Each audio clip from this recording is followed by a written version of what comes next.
పప్పు టమాటాకి కావాల్సిన పదార్థాలు చూద్దాం.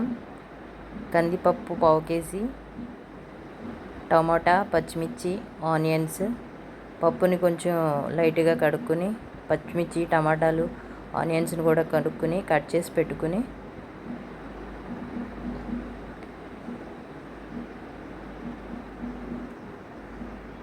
కుక్కర్లో వేసుకుందామండి. శుభ్రంగా కడుక్కొని కుక్కర్లో వేసుకుంటే సరిపోతుంది. కావాల్సిన వాటర్ పోసుకోండి. వాటర్ పోసుకొని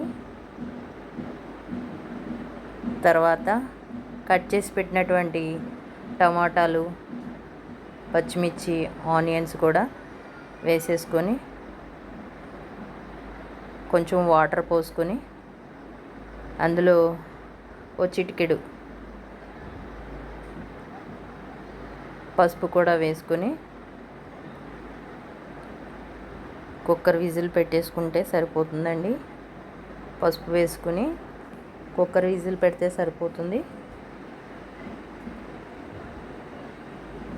పప్పు ఉడకడానికి ఒక 5 మినిట్స్ ఆర్ 10 మినిట్స్ పడుతుందండి. ఒక 2-3 విజిల్స్. అదిగో ఉడికిపోయింది. కుక్కర్ విజిల్ రావడానికి రెడీగా ఉందండి. ఉడికినట్టు అక్కడ తెలుస్తుంది కదా. తర్వాత ఆవిరంతా పోయింది లేదు చూసుకొని చూసారు కదా ఎంత చక్కగా ఉడికిందో పప్పు. ఇందులో నేను చింతపండు గట్రా ఏమీ వేయట్లేదండి. చింతపండు మీరు కావాలనుకుంటే వేసుకోవచ్చు. కొంచెం ఉప్పు వేసుకొని కలుపుకొని పోపు పెట్టుకోవడమేనండి.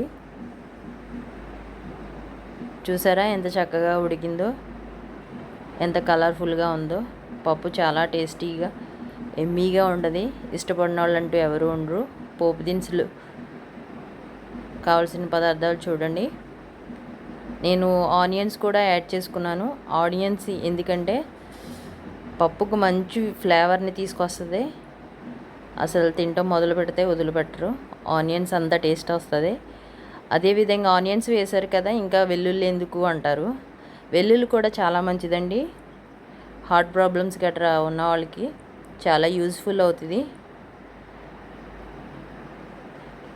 ఎండుమిర్చి కూడా వేసుకొని కరివేపాకు కొంచెం వేసుకొని తర్వాత జీలకర్ర కూడా వేసుకొని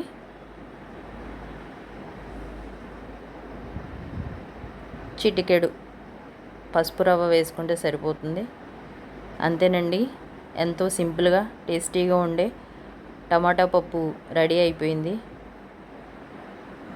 మీకు కనుక నచ్చినట్లయితే నా ఛానల్ని సబ్స్క్రైబ్ చేసుకోండి. మరిన్ని వీడియోస్ కోసం షేర్ చేయండి, లైక్ చేయండి.